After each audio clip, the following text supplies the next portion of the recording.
मेरे को पता है सर ये आपका पहला पॉडकास्ट है और शायद पहली कॉन्वर्सेशन है जो आप इतनी लंबी करोगे। हाँ, Am I right मैंने or wrong? कभी इतने लंबे इंटरव्यू दिए नहीं है। सर आप बिल्कुल टेंशन फ्री हो जाओ, क्योंकि मेरे को ऐसा लगता है कि एक बार मैं सवाल पूछना शुरू करूंगा आप नेचुरली निकल जाओगे। But before I begin sir, मेरा फर्स्ट क्वेश्चन आपसे ये है, इस कॉन्वर्सेशन में what is something that is off limit, something that I should be asking, is there anything at all? हाँ, वो है एक जो हमारा केस है, लिकर केस। उस केस के बारे में डिस्कस करने के लिए सुप्रीम कोर्ट ने मना किया है मुझे। मेरी बेल कंडीशंस के अंदर शर्त है कि I will not discuss this case in media और in public. That is only legal obstacle. बाकी आप जो मर्जी पूछ लीजिए। ठीक है सर। सर मेरा पहला सवाल आपसे ये है, और यहाँ मैं एक तरीके से जनता की दलील रख रहा हूँ, एक तरीके से उस न्यूट्रल आदमी की दलील रख रहा हूँ जो आपका पॉलिटिकल करियर शुरू से फॉलो कर रहा है। मेरे को ऐसा लगता है कि उस आदमी को ऐसा लगने लगा यार आफ्टर ये लिकर वाली बात या उससे पहले कई ऐसे अन्य इंस्टेंसेस से कि यार सर जिस मकसद से आए थे, जो उम्मीद लेके लोग आपके साथ जुड़े थे, कि अब अरविंद केजरीवाल के साथ भी, आम आदमी पार्टी के साथ भी वही सिलसिले होने लगे हैं जिनके अगेंस्ट इन्होंने अपना पॉलिटिकल करियर शुरू किया था। इस बात पे आपका क्या कहना है? देखिए, इसमें कई चीज़ें हैं। पहली चीज़ तो ये कि जो उम्मीद हम लेके आए थे, उम्मीद हम क्या लेके आए थे? उम्मीद हम अपने काम की लेके आए थे। हमने कहा था हम अच्छे स्कूल बनाएंगे, अच्छी शिक्षा देंगे। आज पूरे देश के अंदर आप कहीं चले जाइए, जिस किस्म की शिक्षा हम दिल्ली में दे रहे हैं, जिस किस्म के सरकारी स्कूल हमने दिल्ली में बनाए, दिल्ली के अंदर 18 लाख बच्चे सरकारी स्कूलों में पढ़ते हैं। इन बच्चों का भविष्य बिल्कुल अंधकार में था। एक ही हो गया था कि गरीब का बच्चा बड़ा होकर गरीब बनेगा, अमीर का बच्चा बड़ा होकर अमीर बनेगा। जिसके पास भी थोड़े से पैसे होते थे वो अपने बच्चे को प्राइवेट स्कूल में भेजना चाहता था। सरकारी स्कूल टिन टप्पर, मतलब बिल्कुल टाट पट्टी। इन स्कूलों को आज आप जाके देखिए, एक अपनी कैमरा टीम ज़रूर भेजिएगा। I would encourage you to do that. इन सरकारी स्कूलों को हमने बिल्कुल काया पलट दिया है। सबकी बिल्डिंग्स तोड़ तोड़ के नई बनाई है हमने सारे सरकारी स्कूलों की दिल्ली में। अब ये सरकारी स्कूल आपको किसी प्राइवेट स्कूल से, दिल्ली के किसी प्राइवेट स्कूल से कम नज़र नहीं आते। सरकारी स्कूलों में स्विमिंग पूल्स बन गए हैं, ऑडिटोरियम्स बन गए हैं, AI की लैब्स हैं, सारी केमिस्ट्री मैथ इसकी सबकी लैब्स हैं, लिफ्ट्स लगी हुई हैं सरकारी स्कूलों के अंदर। You could not have imagine the kind of infrastructure that exists in the government schools now.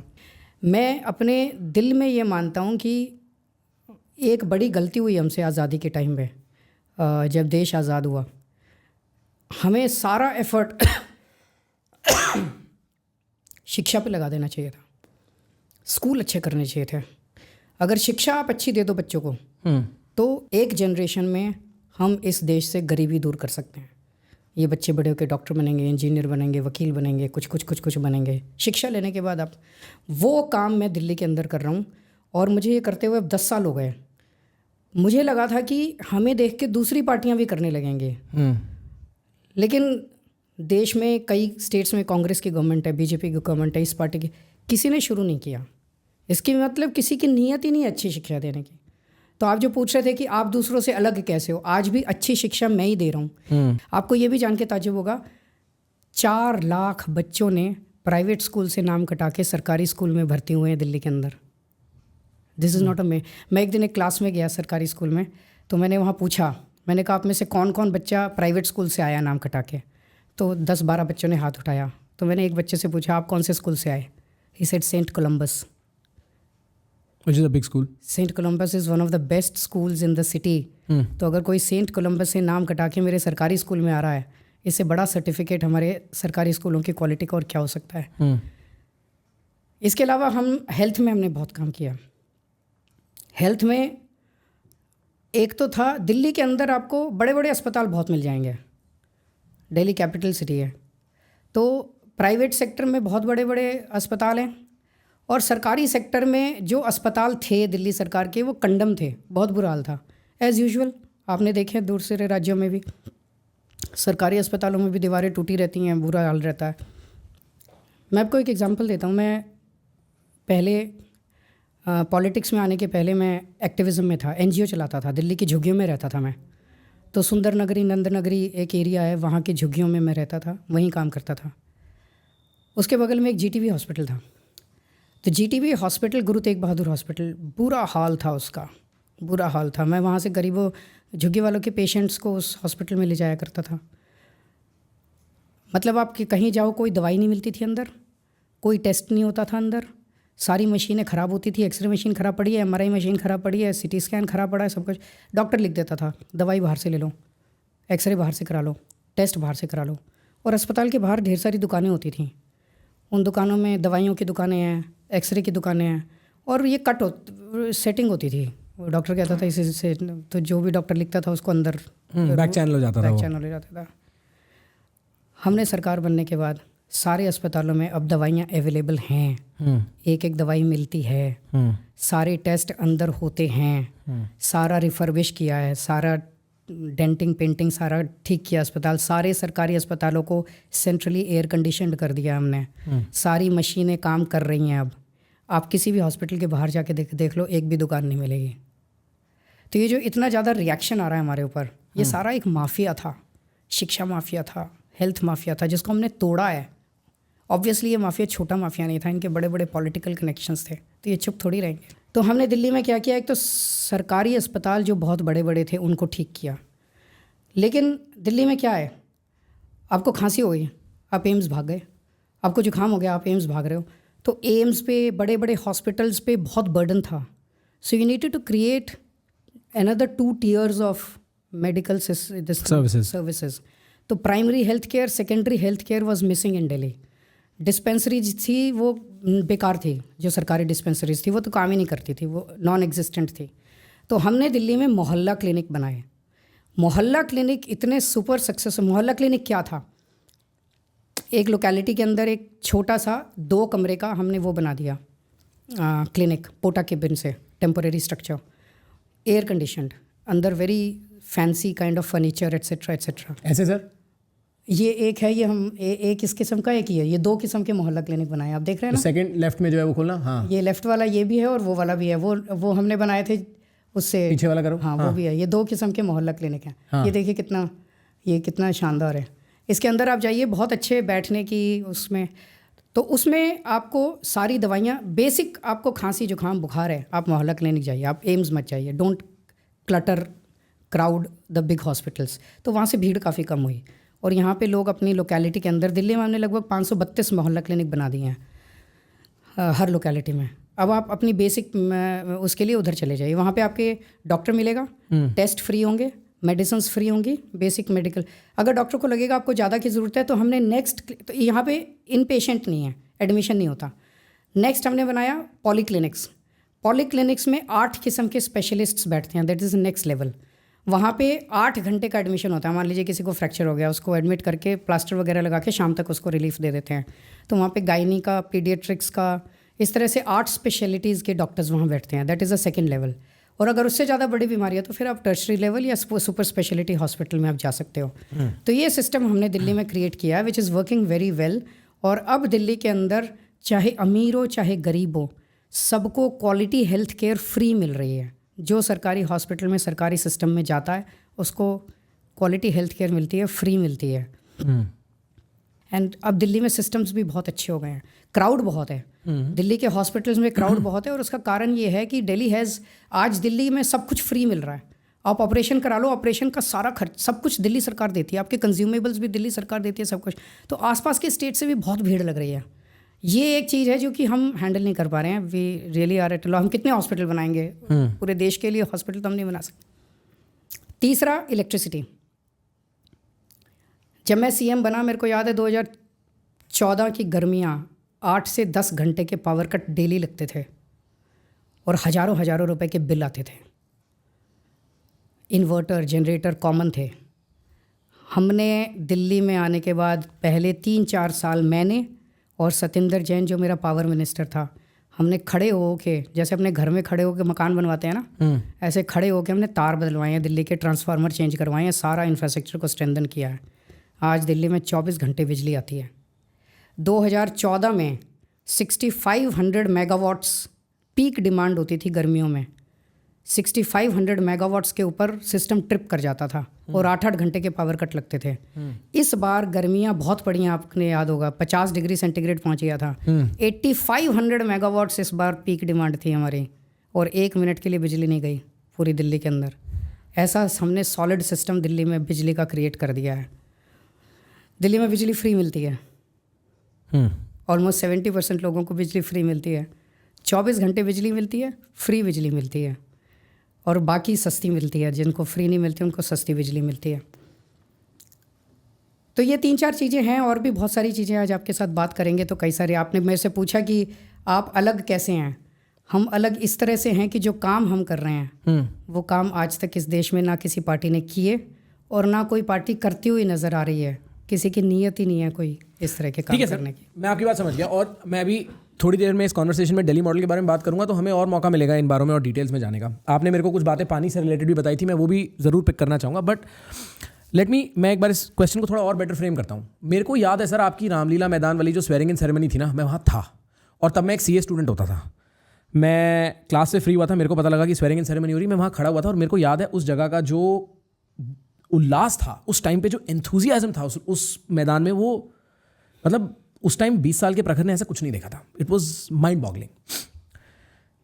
वो एंथुजियाज्म का कुछ कारण was your hard stance against corruption for that matter and your representation for the common man। आम आदमी और corruption, ये दो बहुत बड़े मुद्दे थे जिससे जो तंग पॉपुलेशन बैठी है ना, कि हमें पता है रिश्वत देनी ही पड़ेगी, वो पॉपुलेशन जो घिसती है, जो पिसती है रोज के, उसमें वो आपके साथ इस सिलसिले में बहुत जुड़े हुए थे।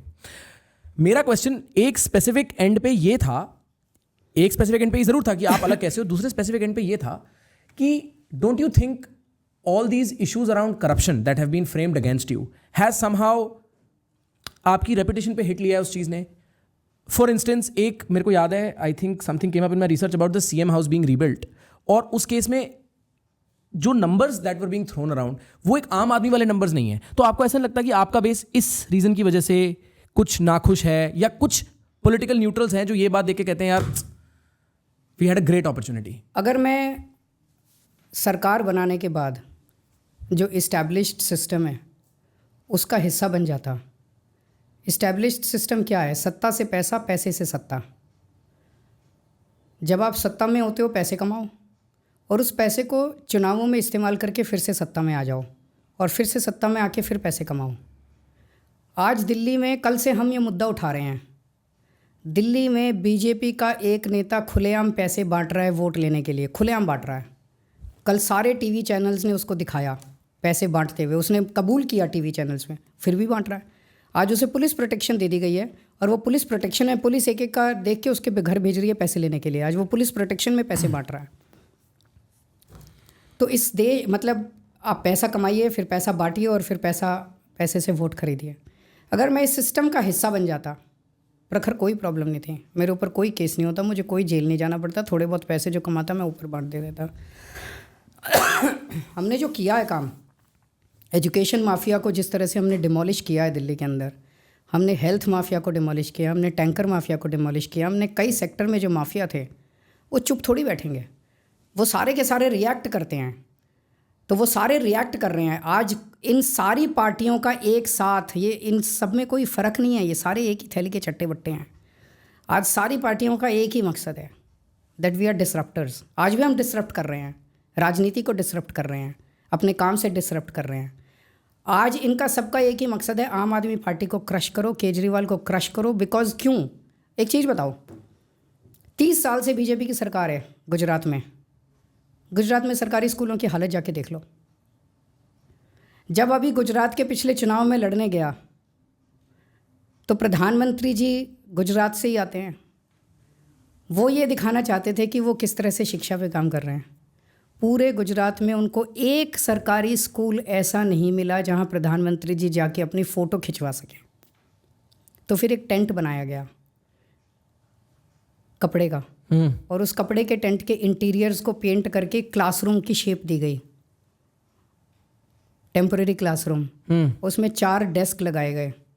उन 4 डेस्क में 3 डेस्क पे बच्चों को बिठाया गया, एक डेस्क पे मोदी जी जाके बैठे फ़ोटो खिंचवाने के लिए। 30 साल सरकार चलाने के बाद वो एक सरकारी स्कूल ऐसा नहीं बना पाए जहां प्रधानमंत्री अपनी फ़ोटो खिंचवा सके। तो मेरा ये कहने का मतलब है, आज उनका मकसद क्या है? वो अब ये नहीं देख रहे कि भाई केजरीवाल ने अच्छे सरकारी स्कूल बना दिए, हम भी बनाएं। वही देख रहे हैं केजरीवाल को ख़त्म करो यार, इसने नाक में दम कर रखा है, कभी सरकारी स्कूल बनाता है, कभी ये मोहल्ला क्लिनिक बनाता है, कभी कुछ बनाता है। मेरा ये कहना है, मैं तो बार बार कह रहा हूँ दिल्ली के अंदर भी, भाई मैंने 500 मोहल्ला क्लिनिक बनाए, आप तो इतने बड़े हो, आप 5000 मोहल्ला क्लिनिक बनाओ ना, केजरीवाल तो छोटा सा हो जाएगा।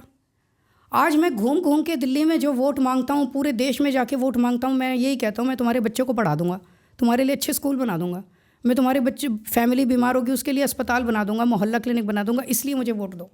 वो केवल मुझे गालियाँ देते हैं। तो उनका सारे सिस्टम का मकसद इस टाइम हमें ख़त्म करना है।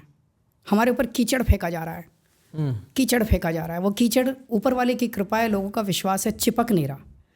जो आपने कहा कि hasn't it taken a beating on your image, मैं वहाँ से आने के बाद अभी डेली पद यात्राओं में जा रहा हूँ, इतना टूट के पड़ रही है पब्लिक, गले लगा रही है, किस कर रही है मुझे, मतलब मेरे हाथ चूम रही है मुझे।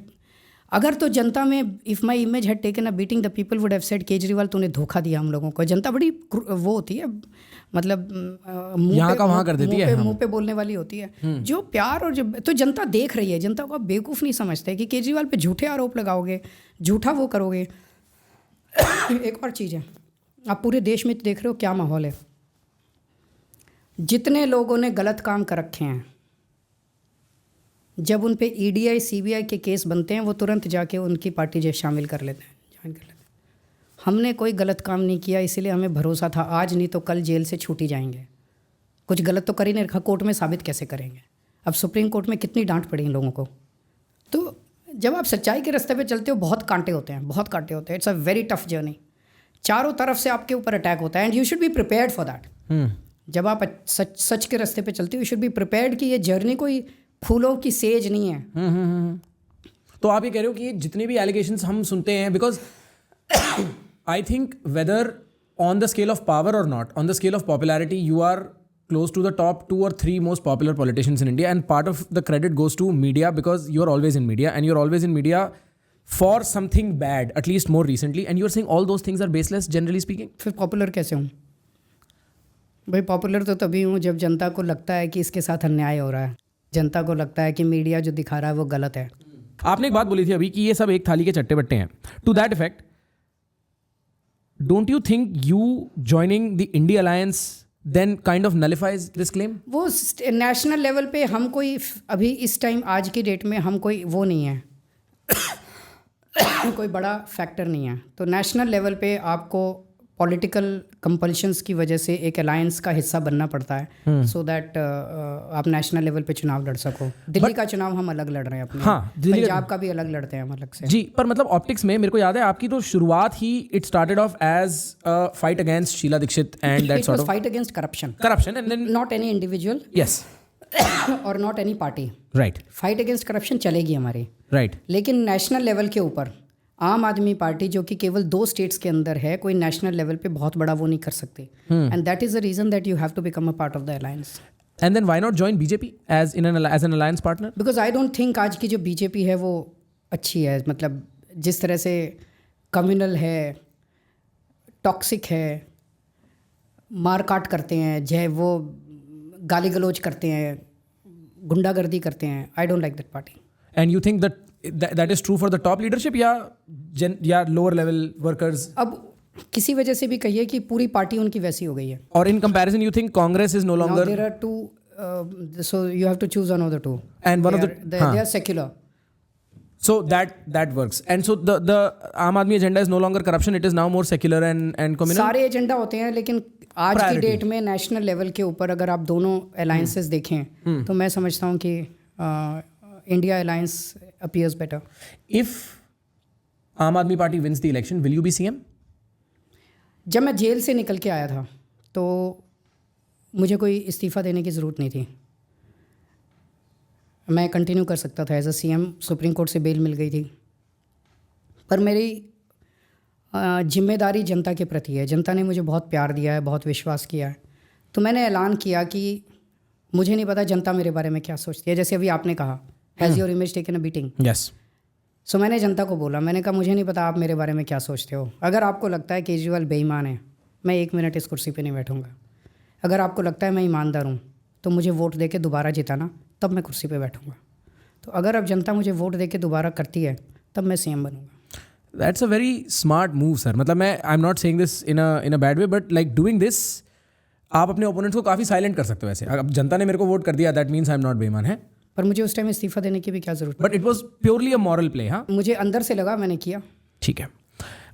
एक और कॉमन क्रिटिसिज्म सर जो आपकी सरकार और आपको लेके आती है वो है अबाउट फ्रीबीज. और हम इस बारे में जब मिले थे इस बारे में हम चर्चा भी कर रहे थे कि आम आदमी पार्टी एक race to the bottom freebies start कर रही है कि हम इनको 2100 रुपये देंगे, इनको 5100 रुपये देंगे, उससे और पार्टीज जंप इन कर रही हैं, हम इनको इतने पैसे देंगे, इतने पैसे देंगे. Is that not a problem sir? Because फिर तो आदमी मतलब पॉपुलेशन को हम इतना इंटेलिजेंट भी नहीं समझ सकते कि वो फ्रीबीज लेके लाइक वो और मांगेंगे. अच्छा, अडानी को कितने फ्रीबी मिलते हैं? आप बताओ सर. मुझे आप ही बताओ. मैं तो सर जर्नलिस्ट नहीं हूँ, आपको बताना पड़ेगा. देखो हाँ, तो जब भी इसकी बात होती है तो कहते हैं कि नहीं नहीं ये गरीब तो निकम्मे हो जाएंगे, कामचोर हो जाएंगे, घर बैठ के खाएंगे. और उसको तो लाखों करोड़ों पता नहीं अरबों रुपए तुम दे देते हो यार ऐसे ही. वो तो आज तक कामचोर नहीं हुए, वो तो आज तक निकम्मे नहीं हुए, वो तो अभी भी लगे हुए पैसे बनाने में. किसी को एक MP जो होता है मेंबर ऑफ पार्लियामेंट, उसको कितनी फ्री बिजली मिलती है? कितनी? लगभग 4000 या 5000 यूनिट पर मंथ, जो कि बहुत होता है. बहुत होता है. मैंने अगर एक आदमी को, एक परिवार को 200 यूनिट फ्री बिजली दे दी तो क्या आफत आ गई यार. उसको थोड़ा सा राहत ही तो मिल गई. इन लोगों ने इतनी महंगाई कर रखी है तो उसको थोड़ी सी फ़ायदा हो गया, उसको बेचारे को थोड़ा, इतनी गरीबी से थोड़ी सी, उसे महंगाई से थोड़ी राहत मिल गई. मैंने अगर उसके बच्चे के लिए अच्छे स्कूल बना दिए. आप मेरे को ये बताओ, इस दुनिया में एक कंट्री बता दो जो डेवलप्ड हो गया और जहाँ पे शिक्षा अच्छी नहीं है सबके लिए. हाँ, नहीं हो सकती सर, नहीं हो सकती. तो अगर आप बातें तो बड़ी बड़ी करते हो, विश्व गुरु बनाएंगे, विकसित देश बनाएंगे, फलाना ढिमका, ये वो. The necessary condition, not sufficient condition, necessary condition for the country to become a developed country is that your country should have good education for each and every child born in that country. हमारे देश में पैदा होने वाले हर बच्चे को, गरीब हो या अमीर हो, उसको अच्छी शिक्षा मिलनी चाहिए, क्वालिटी एजुकेशन मिलनी चाहिए. तब तक मेरा देश डेवलप्ड नहीं बन सकता. अदरवाइज ये हवाई बातें हैं, विश्व गुरु और ये सब कहने की बातें हैं, जुमले हैं ये. पर तो अगर मैं बच्चों को अच्छी शिक्षा देता हूँ और फ्री शिक्षा देता हूँ, मेरे जैसा तो राष्ट्र निर्माण कोई कर ही नहीं रहा. अगर मैं अपने लोगों को अच्छा इलाज देता हूँ, उनके लिए अच्छे हॉस्पिटल बनाता हूँ, अच्छा फ्री इलाज देता हूँ, कितने सारा यूरोप देख लो, डेनमार्क, स्वीडन, नॉर्वे, UK में सारी हेल्थ सर्विसेज फ्री हैं. जापान एजुकेशन फ्री है, हेल्थ फ्री है. तो जो सर्विसेज उनके देश में फ्री है, मैं अगर दे रहा हूँ, कौन सी गलत कर रहा हूँ? मैं अपनी महिलाओं को फ्री, मेरे ख्याल से जर्मनी में तो उन्होंने सारा पब्लिक ट्रांसपोर्ट ही फ्री कर दिया है. तो मैं अगर महिलाओं को फ्री बस सर्विस दे रहा हूँ, कौन सा बुरा कर रहा हूँ यार? पैसे खा के तो नहीं भाग रहा, अपनी जेब में. वो कह रहे हैं जेब में डालो, उससे हमें कोई तकलीफ नहीं है, थोड़े हमें भी पहुँचा दो. वो मैं नहीं करता. मैं पैसे खाता नहीं हूँ, मैं अपनी जेब में नहीं डालता, मैं जनता के पैसे जनता पे खर्च कर रहा हूँ यार. मैं अभी आ रहा था ना सर, बिल्कुल यहाँ इंडिया गेट पे एक बहुत बड़ा पोस्टर लगा हुआ है, बड़ा नया सा लग रहा था. उस पर लिखा हुआ था, BJP का पोस्टर था, उस पर लिखा हुआ था कि ये 2100 रुपये देने की बात कर रहे हैं, इन्होंने पंजाब में भी नहीं दिए. तो चलो एक मैं आपका पॉइंट एडमिट कर लेता हूँ कि हाँ, आप राष्ट्र निर्माण कर रहे हो, आप सबसे गरीब तबके को वो ज़रूरतमंद चीज़ें दे रहे हो जिससे वो आगे बढ़ सकें. केवल गरीब को नहीं, हाँ, मिडिल क्लास को भी. मिडिल क्लास को भी. पर इस क्लेम पे आपका क्या कहना है कि पंजाब में तो हुआ नहीं? दे देंगे, अभी तो है सरकार हमारी, कहाँ जा रहे हैं, दे देंगे. उनके पास ले दे के बस यही है. आप अगली बार BJP वाले का किसी का करो, उनसे ये पूछना चुनाव किन मुद्दों पे लड़ रहे हो, मुद्दे क्या हैं. मैं जब पॉलिटिक्स में नहीं आया था ना, मैं जब एक्टिविज्म में था, NGO चलाता था, तो देखते तो स्कूल इतने ख़राब हैं, अस्पताल इतने ख़राब हैं, सड़कें इतनी ख़राब हैं. मैं मन में यही सोचता था, ये पॉलिटिशियंस आपस में एक दूसरे को गालियाँ ही देते रहते हैं. BJP वाले कांग्रेस को गाली देते हैं, कांग्रेस वाले BJP को. ये बात ही नहीं करते हमारी प्रॉब्लम्स की. क्यों नहीं करते? ये पूरा BJP चुनाव जो दिल्ली में लड़ रही है, इनसे लोग पूछते हैं अभी 5 साल तुमने क्या किया, तो कहते केजरीवाल को गालियाँ दी. अगले 5 साल क्या करोगे, और गालियाँ देंगे. तो बस गालियों के नाम पे वो वोट मांग रहे हैं. मैं जब जाता हूँ तो मैं कहता हूँ मैंने तुम्हारे स्कूल बनाए, अस्पताल बनाए, सड़कें बनाई, सीवर बनाया, ये किया, वो किया. इस पूरी रिसर्च के सिलसिले में एक आर्टिकल मेरे सामने आया था टाइम्स ऑफ इंडिया का, एक्चुअली वो पुल अप कर सकते हो क्या? उसमें एक रिपोर्ट थी कि 31 साल में पहली बार दिल्ली जो है वो रेवेन्यू डेफिसिट में जाने वाला है. तो इन चीज़ों का आपस में क्या लेना देना है? नहीं जाने देंगे, नहीं जाने देंगे. पर ऐसे हालात कैसे आए हैं? आ जाते हैं कई बार, कई ज़्यादा खर्चे होते हैं. बट उसका ये जो फ्रीबीज या जो आपके सब्सिडीज़ हैं, इनसे कुछ लेना देना नहीं है? नहीं, ऐसा नहीं है. रेवेन्यू डेफिसिट में नहीं जाने देंगे, जब मैं नया नया सीएम बना था तो हम इस बात पे बने थे कि मैं आपकी बिजली फ्री कर दूंगा, पानी फ्री कर दूंगा। उस टाइम ये लोग चिल्लाते थे कि बिजली फ्री कर दी, पानी फ्री कर दी तो पैसे कैसे बनाएगी सरकार, रेवेन्यू डेफिसिट हो जाएगा, लॉस में चली जाएगी सरकार, पैसे कहाँ से आएंगे। कर दिए मैंने, डेफिसिट नहीं हुआ। 10 साल से CAG की रिपोर्ट है जो कहती है Delhi is the only state in the country which is revenue surplus only for the last 10 years. हमारे पहले डेफिसिट में जाता था। बिफोर आम Aadmi party, before 2014 it was in deficit. हमने इसको सरप्लस में किया, आज तक सरप्लस में चल रहा है। इनकम टैक्स का बंदा हूँ, अकाउंट्स आते हैं। तो कई बार लोग मेरे से पूछते हैं, मैं कहता हूँ जादूगर हूँ मैं, अकाउंट्स का चिंता मत करो, मैं कर दूंगा। सर पता नहीं इससे शक ना हो जाए लोगों को काफ़ी। आप सर अभी कह रहे थे कि ये लोग आपस में एक दूसरे को गाली देते रहते हैं, मुद्दा सॉल्व नहीं करते। ऑन दैट इशू मैं जेन्युइनली, मेरे को नहीं पता सर ये मैं किससे बात करूं, ठीक है। मैं जब भी किसी पॉलिटिशियन से कभी भी बात करूंगा ना पॉडकास्ट पे, ज़रूर पूछूंगा सर क्या हो रहा है हवा का, दिल्ली में हवा, दिल्ली के आसपास, मैं फरीदाबाद रहता हूँ, कैसे होगी सॉल्व। और यहाँ पे मेरे को होपफुली वो वाला आंसर नहीं चाहिए कि इनकी गलती है, जैसे आप कह रहे थे। मेरे को बताओ सर क्या इशू है, क्या कॉजेज हैं और हम उसको कैसे सॉल्व कर सकते हैं। बिकॉज ये मेरे पेरेंट्स के लिए, मेरे ग्रैंड पेरेंट्स के लिए, हम सबके पेरेंट्स और ग्रैंड पेरेंट्स और बच्चों के लिए अनहेल्दी सिचुएशन है। ये तो आप भी मानते हो? बिल्कुल। बताओ सर। सो आप ये देखोगे, अगर डेटा उठा के देखो तो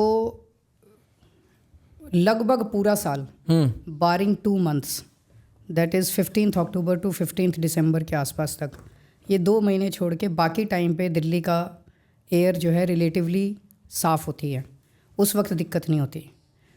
तो जब वो उस वक्त साफ़ होती है दिल्ली की एयर, तो जो दिल्ली का अपना पोल्यूशन है वो तो उतना ही है। कोई ऐसा तो है नहीं कि 15 अक्टूबर को अचानक से बहुत सारी ट्रैफिक आ जाता है, बहुत सारी इंडस्ट्रीज़ आ जाती हैं दिल्ली में, ऐसा तो नहीं। तो ये 2 महीने में होता है पराली की वजह से। और पराली में ये अब केवल 1 या 2 स्टेट की प्रॉब्लम नहीं बची है, ये पूरे नॉर्थ इंडिया की और सेंट्रल इंडिया की प्रॉब्लम हो गई है। उत्तर प्रदेश, राजस्थान, मध्य प्रदेश में इस बार सबसे ज़्यादा पराली जली है। पंजाब, हरियाणा, ये सारे स्टेट्स के अंदर पराली जल रही है। मेरा अपना ये मानना है कि जैसे सेंट्रल गवर्नमेंट ने कोरोना से डील किया था, कोरोना नेशनल बीमारी थी, एक स्टेट की बीमारी नहीं थी, तो सेंट्रल गवर्नमेंट ने इनिशिएटिव लेके सारे स्टेट्स को एक साथ लिया था और सारी स्टेट गवर्नमेंट्स ने उनकी गाइडलाइंस मानी थी। All the state governments are prepared to follow the centre. Centre has to take the initiative और कोई चारा नहीं है। पराली कोई दिल्ली में तो जल नहीं रही, दिल्ली की हवा को बाउंड्री तो पता नहीं है कि भाई हवा मध्य प्रदेश से इधर आ रही है और इधर से उत्तर प्रदेश जा रही है हवा के। तो इसको, it's not a rocket science, it can be done. It's just that we all need to sit together and to work together. And what do you think about Punjab's involvement in this? Because Punjab में काफ़ी कम हुई है, हमने कई सारे steps लिए हैं। तो मोटे मोटे तौर पे मैं आपको एक ही फिगर दूंगा, जिस साल में हमारी सरकार बनी उसके पहले वाले साल में रफली 60 to 70,000 incidents of stubble burning were there. This has got reduced to 8 to 9,000 this year. So there's been a substantial reduction. We are doing whatever is best is possible for us.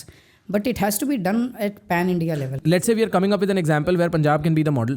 I'm not even saying it's a model. No, I'm not saying. I'm saying this. This is my statement. I'm saying, hypothetically, the cameras don't exist. You and I are sitting in a room and I'm asking you this question because forget this podcast. मेरे को ये genuinely interest है जानने में कि एक तो पराली का जलना ज़रूरी क्यों है, चाहे वो 60,000 हो चाहे वो 7,000 हो, पराली जलनी ज़रूरी क्यों है, उसके और कोई इलाज क्यों नहीं निकल के आते। बिकॉज सर आप इलेक्ट्रिसिटी की मेरे से बात कर लो और आप हॉस्पिटल्स की बात कर लो, मैं आपके साथ हूँ। आप कह रहे हो मैं हेल्थ केयर साफ करना चाहता हूँ, मैं आपके साथ हूँ, पर हेल्थ केयर से पहले तो वेलबींग है और वो वेलबींग का सबसे बड़ा इशू तो पराली है। तो ये पराली जलनी ही क्यों चाहिए? Why must it be burned and why is there no alternative for it? And then how can we make, let's say if you and I are good faith, how can we not fast track that process in Punjab? So पराली जलती है क्योंकि जब वो किसान अपनी rice को वो करता है, काटता है, फसल निकालता है, तो उसका नीचे स्टबल रह जाता है। अगली फसल उसको वीट की लगानी होती है। इसके और उसके बीच में 15 दिन का टाइम होता है। 15 दिन उसके लिए इनसफिशिएंट होते हैं और कॉस्ट इम्प्लीकेशंस होते हैं उसके, कि वो उसको सारे स्टबल को काट के और वो करके और वीट के लिए अपने खेत को तैयार करें। तो उसके लिए सबसे ईजी होता है, तीली लगाई, जला दी, सारा खेत साफ हो गया और फिर गेहूँ के लिए उसने तैयार किया। इसको हमें स्टबल को एसेट बनाना पड़ेगा। आज ये पराली जो है ये लाइबिलिटी है। तो पराली से बहुत सारी इंडस्ट्रीज़ चलती हैं। पराली से कोयला बनता है और NTPC कोयला खरीदने को तैयार है। पराली से गैस बनती है, ये IP गैस लिमिटेड गैस खरीदने को तैयार है। जितनी गैस बनेगी वो कहते हैं हम सारी गैस खरीद लेंगे। पराली से गत्ता बनता है, पराली से कई सारे आइटम्स बनते हैं। अगर एक कोऑर्डिनेटेड तरीके से नेशनल लेवल पे, पॉलिसी लेवल पे पुश दिया जाए तो इसमें बहुत सारी इन्वेस्टमेंट की ज़रूरत है, जिसमें कई इंडस्ट्रीज़ लग सकती हैं और वो इंडस्ट्रीज़ कई लोगों को जॉब्स दे सकती हैं। And parali will no more be a liability, it will become an asset. और पंजाब लेवल पे आइसोलेटेड ये क्यों नहीं हो सकता? भूल जाते हैं। पंजाब में कर रहे हैं हम। हाँ। कई कंपनीज़ को लेके आए हैं, उन कंपनीज़ ने इसका कोयला बनाने की, गैस बनाने की फैक्ट्रीज लगाई हैं, पंजाब में कर रहे हैं हम। मैं बता पर पंजाब में अभी हमें 2 ही साल हुए हैं। 2 years is not such a big time that you can solve such a big problem. I hear you.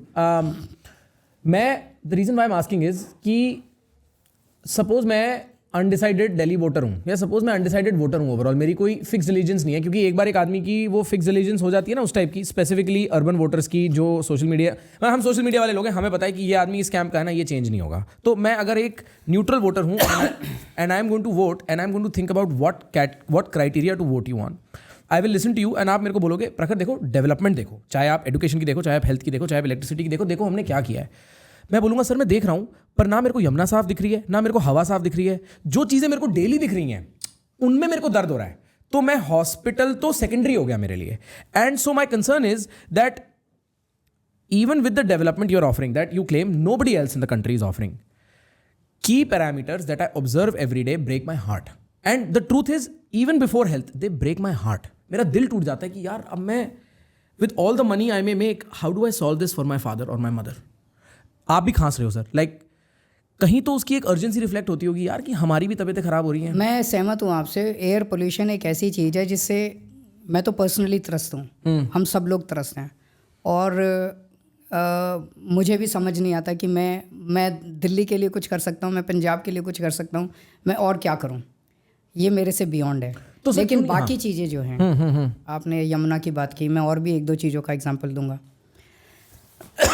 Yamuna साफ़ हो सकती है और यमुना साफ़ हम करेंगे। क्या रुकावट है? हाँ, मैं बता रहा हूँ आपको।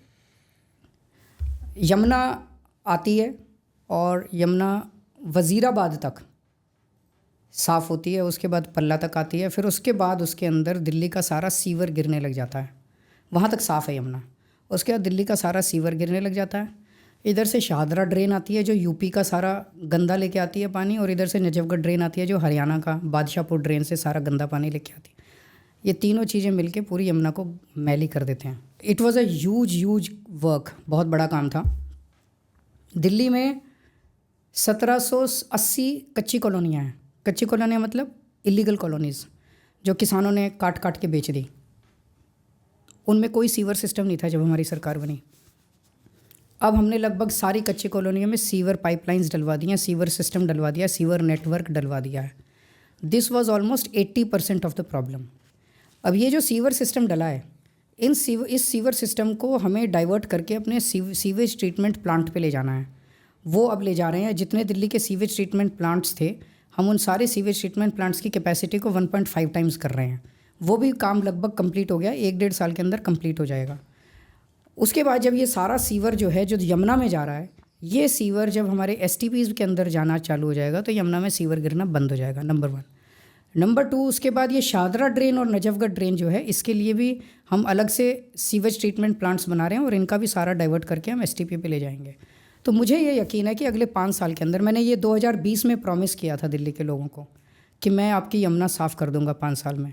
ये मुझे अंदर दर्द होता है कि मैं अपनी प्रॉमिस पूरी नहीं कर पाया, क्योंकि पहले 2.5 साल कोरोना आ गया। कोरोना में ऑल कंस्ट्रक्शन एक्टिविटीज़, सब सारी एक्टिविटीज़ बंद हो गई थी। उसके बाद इन्होंने इस फर्जी केस में फंसा दिया हम लोगों को। मेरी टीम बिखर गई, कभी सतेंद्र जैन अंदर है, कभी मनीष अंदर है, कभी मैं अंदर हूँ। अब हम सारी चीज़ों से निपट लिए हैं। Next 5 years seem to be clean. तो अब ये यमुना हम आराम से, और काफ़ी काम इस दौरान हो गया है कि सारे कच्ची कॉलोनी में सीवर सिस्टम पड़ गया है, STPs जो हैं वो उनकी कैपेसिटी बढ़ रही है। So I think we'll be able to now achieve Yamuna cleaning in the next few years. मैंने 2 प्रॉमिस और किए थे दिल्ली के लोगों को जो मैं पूरे नहीं कर पाया। एक, मैंने कहा था मैं आपको 24 घंटे पानी नल से दे दूँगा, जैसे यूरोपियन कंट्रीज़ में होता है। आप सीधे ग्लास नल पे लगा के पानी पी सकते हो, यू डोंट नीड जैसे दिल्ली में पहले लंबे लंबे पावर कट लगते थे तो जनरेटर ज़रूरत पड़ती थी, इन्वर्टर ज़रूरत पड़ती है। आज हर घर में RO है, RO की ज़रूरत पड़ती है, फ़िल्टर की ज़रूरत पड़ती है जी। मैं ऐसा पानी पिला दूंगा आपको कि कोई RO की ज़रूरत नहीं पड़ेगी, कोई फ़िल्टर की ज़रूरत नहीं पड़ेगी। इसका एक डेमो अभी 2 दिन पहले दिया है मैंने। हाँ, मैंने सुना। काम शुरू हो गया है। तो राजेंद्र नगर में, पांडव नगर में, DDA फ्लैट्स में एक कॉलोनी के अंदर 24 घंटे साफ़ पानी पीने का। मैं वहाँ से सीधे नल से पानी पी के आया हूँ सबके सारे कैमरास के सामने। तो 24 घंटे पानी आ रहा है, नल से पानी आ रहा है, तो proof of concept has been given. अब ये पूरी दिल्ली में फैलेगा। एक क्वेश्चन ये उठ सकता है कि पानी लाओगे कहाँ से? दिल्ली में तो पानी की कमी है भाई, 24 घंटे पानी देने के लिए पानी तो लाना पड़ेगा। तो दिल्ली में अभी 1000 MGD पानी बनता है, प्रोडक्शन होती है। हमें लगभग 1250-1300 MGD पानी चाहिए। तो सारा अब हम जो मर्जी कर लें, यूपी से मांगे, हरियाणा से मांगे, कोई नहीं देने वाला पानी आज की डेट में। पानी पे तो वॉर होंगे फ्यूचर में कहते हैं। तो हमने देखा है कि ट्रांस यमुना एरिया जितना है, यमुना पार, वहाँ पे 3-4 फुट पे गड्ढा खोदो पानी आ रहा है। तो ग्राउंड वाटर लेवल बहुत हाई है, तो वहाँ से पानी क्यों ना निकालें? लेकिन वहाँ अमोनिया बहुत है पानी में। तो हमने डीअमोनाइजेशन प्लांट्स हम कुछ लेके आए पायलट बेसिस पे, वो लगाए, उससे पानी बिल्कुल साफ़ हो गया। तो कुछ जगह ऐसी है जहाँ पे सॉल्ट ज़्यादा है, हार्ड वाटर है बहुत, वहाँ RO लगाए हमने पायलट बेसिस पे, पानी साफ़ हो गया। तो अब और साउथ दिल्ली और वेस्ट दिल्ली, इसमें ग्राउंड वाटर में बहुत बड़े बड़े एक्वीफर्स हैं, बहुत बड़े बड़े, वेरी लार्ज। एक्वीफर्स आप ये मान लो कि अंडरग्राउंड एक तरह से तालाब है पानी का। अच्छा, ठीक, हाँ, है ना। तो वो आइडेंटिफाई किया, उसमें हम ड्रिल करके वहाँ पे हम पानी निकालेंगे उससे। तो लगभग 200 MGD पानी यहाँ से आ जाएगा, 100 MGD पानी इन एक्वीफर से आ जाएगा। ये लेकिन हार्ड वाटर है, इसका भी RO लगा के इसको सॉफ्ट कर लेंगे। और जो यमुना वज़ीराबाद पल्ला से वज़ीराबाद और पल्ला के बीच का जो सेक्टर है, वहाँ पे पानी बिल्कुल साफ़ है यमुना का। वहाँ पे यमुना के किनारे पे हम बोरवेल करेंगे और 100 MGD पानी वहाँ से लेंगे। तो 1400 MGD पानी हम बना लेंगे दिल्ली के अंदर। इस पानी को साफ़ करके आपके UGR में डाल के, और UGR से हम लोगों को पानी पिलाएंगे, तो पानी की प्रॉब्लम सॉल्व हो सकती है। जब हम अगर मैं इंजीनियर हूँ, मेरे को इंजीनियरिंग बहुत अच्छी आती है, मेरे से बिजली ठीक करा लो, मेरे से पानी दिलवा लो, मेरे से पोल्यूशन ठीक करा लो। पॉलिटिक्स नहीं आती, राजनीति भारी पड़ती है, वो उनको आती है। उनसे पूछ लेते हैं सर फ़ोन करके। नहीं सर, आप मेरे से कह रहे थे जब मैं लास्ट टाइम आपसे इस बारे में बात कर रहा था कि मैं पानी की प्रॉब्लम सॉल्व कर दूंगा, अगर ये करने दे तो कुछ उसमें रुकावट भी है? करेंगे, ये बहुत रुकावटें। जैसे मैं आपको एग्जांपल देता हूँ, मैंने CCTV कैमरे लगाए दिल्ली में। आपको जान के ताज्जुब होगा, पूरी दुनिया में आज की डेट में सबसे ज़्यादा CCTV कैमरे दिल्ली में है इन टर्म्स ऑफ डेंसिटी पर square kilometre. Delhi has 1850 CCTV cameras per square mile, right? Which is more than New York, London, Tokyo, anywhere in the world. सबसे ज़्यादा मैंने लगवाए हैं, 3 लाख CCTV कैमरे मैंने लगवाए हैं। CCTV कैमरे लगाने के लिए दिल्ली में क्या है कि हर फाइल LG पे जाती है। बाकी स्टेट्स में क्या होता है, chief minister is the last stop. Chief minister file sign कर दी, नीचे इंप्लीमेंटेशन के लिए चल। यहाँ पे चीफ मिनिस्टर के बाद LG के पास जाती है। CCTV की फाइल 2 साल तक ऊपर नीचे होती रही। मोहल्ला क्लिनिक मैंने बनाए, 2 साल तक फाइल ऊपर नीचे क्वेरी लगा के भेज देते हैं। तो दिल्ली में डिले तो होते हैं, मैं काम रुकने नहीं देता, लेकिन कोई भी कर आगे हाथ पैर जोड़ के पकड़ के कर देते हो। आप कह रहे थे 2 प्रॉमिसेस और रह गए जो आपने। तो एक ये पानी का था, एक यमुना का था, और एक दिल्ली की सड़कों को मैं यूरोपियन स्टैंडर्ड्स की बनाना चाहता हूँ। Delhi is a capital city of the country. Please sir, please कर दो, please sir. Delhi is the capital city of the country. इसका भी पूरा प्लान है मेरे पास।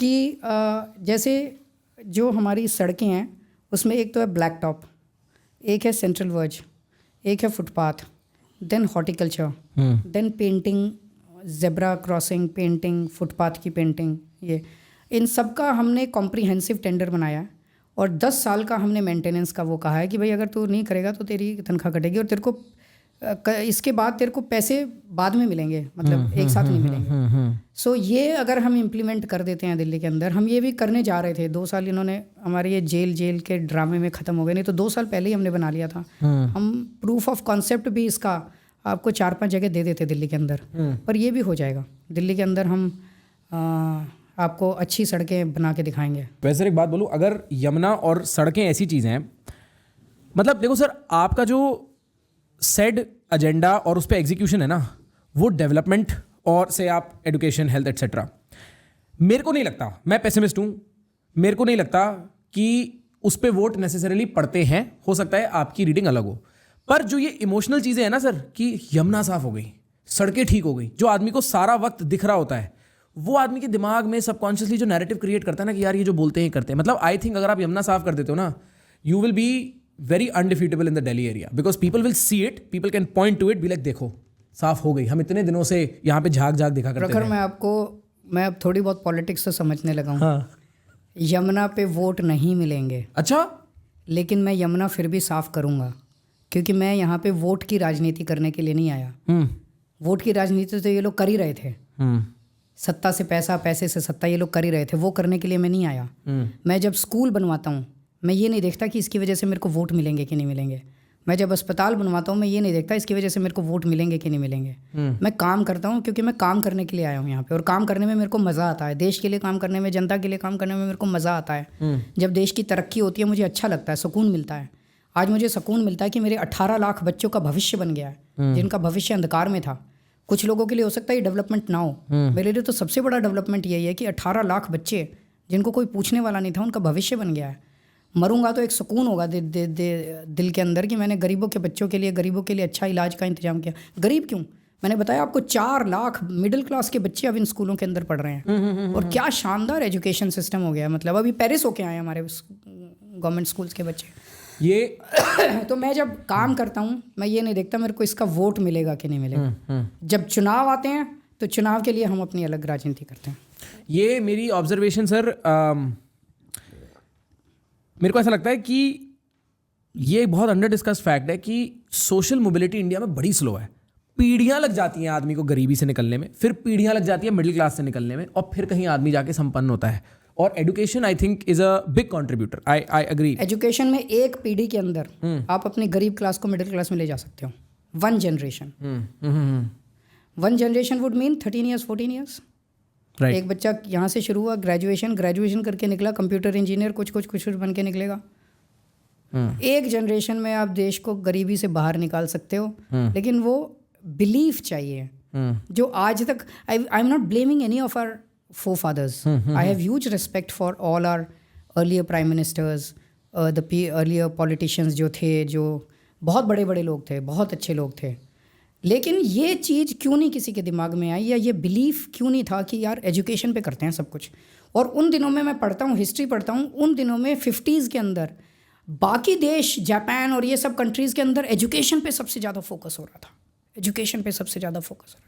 बच्चों को पढ़ाओ। हमने नहीं पढ़ाया अपने बच्चों को। मैं तो आज भी कहता हूँ बाकी सारी चीज़ें छोड़ के अगले 5 साल में देश को पढ़ा डालो यार। एक सर और बड़ी कॉमन क्रिटिसिज्म, या for that matter credibility beating जो आपके लिए आती है या आपकी पार्टी के लिए आती है, वो ये है कि कई सारे फाउंडिंग मेंबर्स जो कि अपने आप में बहुत बड़े स्टॉलवर्ड्स थे, वो सब कैंप छोड़ गए। क्या हुआ and how do you perceive that, and please tell me a little bit about that. मैं देखिए किसी इंडिविजुअल पे कमेंट नहीं करूँगा। कोई भी ऑर्गेनाइजेशन होती है, कुछ लोग जाते हैं छोड़ के, कुछ लोग आते हैं, कोई भी वो होती है तो लोग आते जाते रहते हैं। Some of them were very close friends. So किसी की कोई एम्बिशंस होती हैं, किसी के कुछ और रीजंस हो जाते हैं, किसी के कुछ होते हैं। मैं इंडिविजुअल्स पे नहीं जाऊँगा, but I would always hope and expect कि कभी ना कभी किसी ना किसी समय सब लोग वापस आ जाएं। तो and do you understand how from the outside it looks a certain way? मतलब हमें तो ऐसा लगता है कि केजरीवाल डिक्टेटर है। सर डिक्टेटर भी, मतलब ये तो किसी ने कहा ही होगा, like this is a said statement ना कि पार्टी पॉलिसी डेमोक्रेटिक नहीं है, कौन सेंटर में रहना चाहिए। बताओ, हाँ, इतने सारे लोग जो आज मौजूद हैं मेरे साथ, वो सारे भी तो मौजूद है ना। पार्टी बढ़ी है ना, छोटी तो नहीं हुई है ना, ग्रो की है ना। तो अगर कुछ लोग 5-7 लोग, टोटल मिला के 5-7 लोग ही होंगे जो छोड़ के गए हैं। सो उनके अलग अलग कारण हैं। किसी का पर्सनल एम्बिशन है। अगर मैं खराब होता है या मैं जो आरोप लगता है जो भी छोड़ के जाता है केजरीवाल डिक्टेटर तो आतिशी मेरे साथ क्यों होती, तो बहुत राघव चड्ढा क्यों होता, संजय सिंह क्यों होता, मनीष सिसोदिया क्यों होता, सत्येंद्र जैन, ये तो बहुत स्ट्रॉन्ग पर्सनालिटीज़ हैं। Each one of them is a very strong personality. So you are saying that it is personal reasons why they might have left and then they have made it to be such. Everyone, मैं किसी पे दोष नहीं कर रहा, everyone had his own reasons. हम कोई enmity नहीं क्रिएट कर रहे, but that is your public statement as to how voters should understand this, कि ये कुछ आपस में सबका अपना अपना अलग रीजन था। मैं सर जब मैं रिसर्च पुल कर रहा था ना, मेरे को एक किताब मिली। I think that book is written by somebody called Jasmine Shah. Is the name correct, right? It's called Delhi model. Tell me a little more about Delhi model. I know you mentioned some things about, health and education. Is there something you haven't told me about the Delhi model? 2-3 चीज़ें सबसे important हैं। एक तो है कि हमने इंसान पे सबसे ज़्यादा फोकस किया, human capital, which no one has. Human capital में आपका हेल्थ और एजुकेशन सबसे ज़रूरी आता है। इस पे सबसे आज हमारे 140 करोड़ लोग हैं देश में। हम कहते हैं पॉपुलेशन हमारी सबसे बड़ी लाइबिलिटी है पॉपुलेशन, इसको हम एसेट में क्यों नहीं कन्वर्ट कर देते? और एसेट की तरह सोचते क्यों नहीं है? सोचते क्यों नहीं? सब एक्सपेंशनिस्ट है, हम डिफीटिस्ट हैं।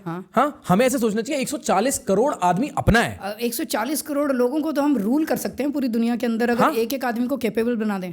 बिल्कुल सही बात है। उसको अच्छी एजुकेशन दे दो, उसको अच्छी हेल्थ फैसिलिटीज़ दे दो, पढ़ा लिखा दो। देखो वो पूरी दुनिया के अंदर, हर देश के अंदर फिर एक्सपोर्ट करना चालू कर दो अपने इंडियंस को। देखो पूरे दुनिया में छा जाएंगे। अभी हमारे सब लोग गरीब हैं, अनपढ़ हैं, तो वो हमारी लायबिलिटी बने हुए हैं। बिल्कुल, इसको एसेट बनाया जा सकता है। तो सबसे इम्पॉर्टेंट हमने ह्यूमन कैपिटल के ऊपर हमने वो किया।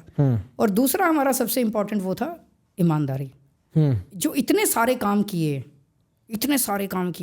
सब मेरे से पूछते हैं यार पैसा कहाँ से आया? और तुमने सरप्लस बजट भी दे दिया, घाटा भी नहीं हुआ।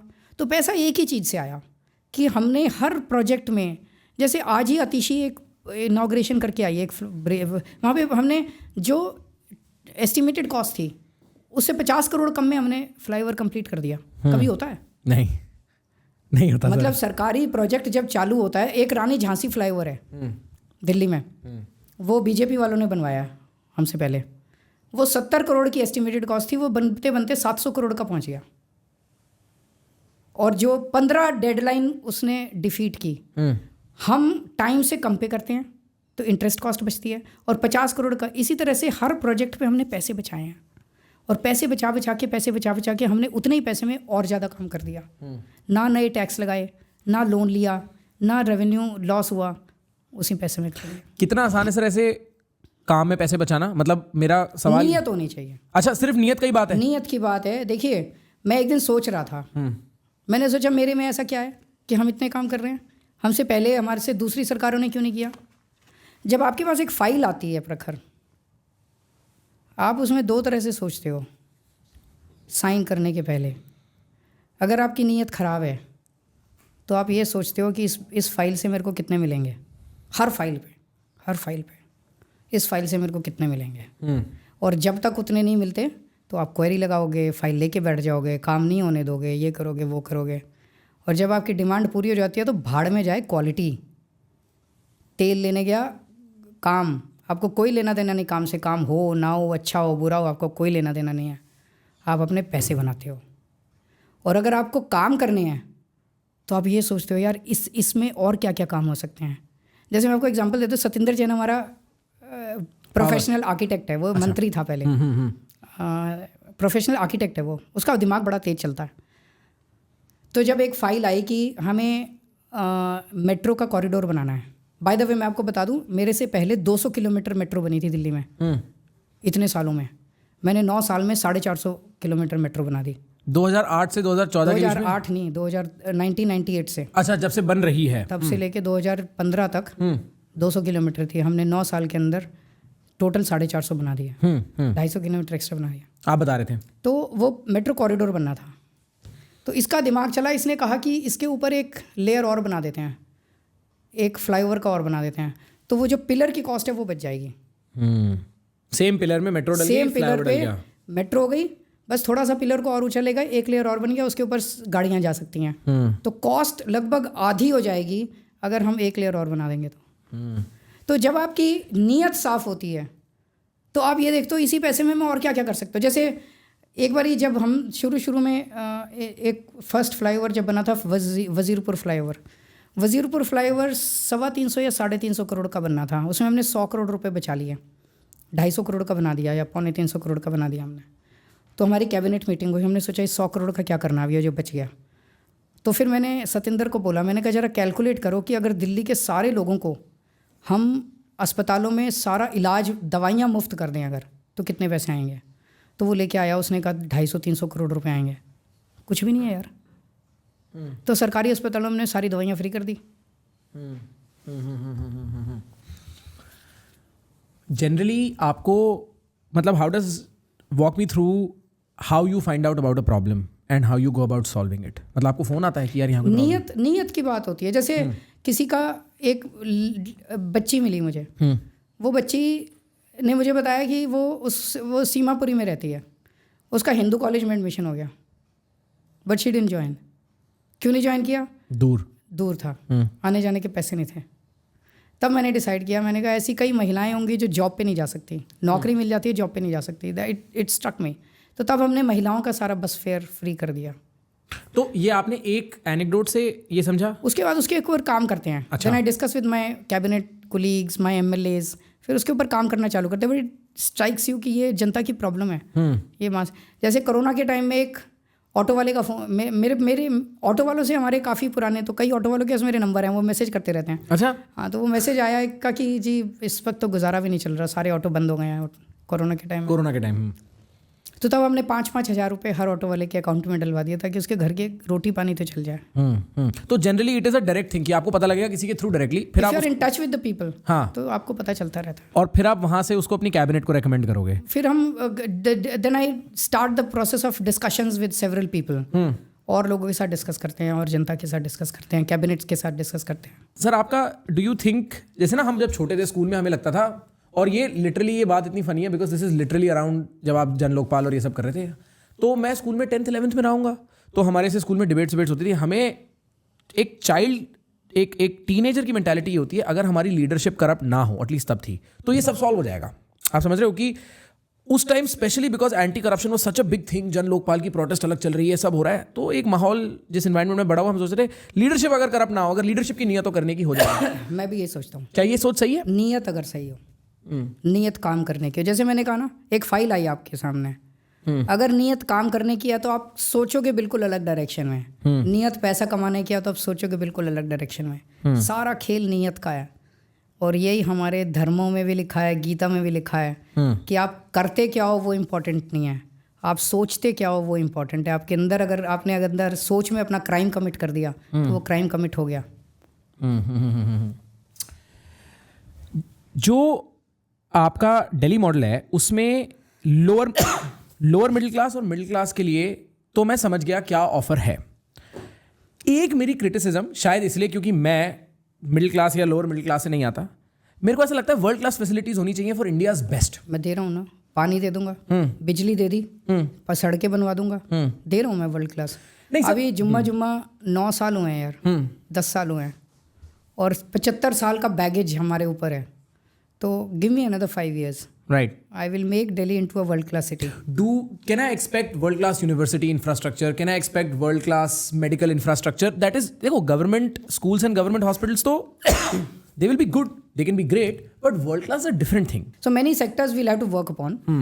I would say कि आज हमारा health का जो infrastructure है, at least private sector में, it's almost it compares with the best in the world, private sector का जो है. Right. Education के अंदर we need to do much more. Because forget about Delhi, even पूरे देश का, I don't think top 100 universities में कोई भी university.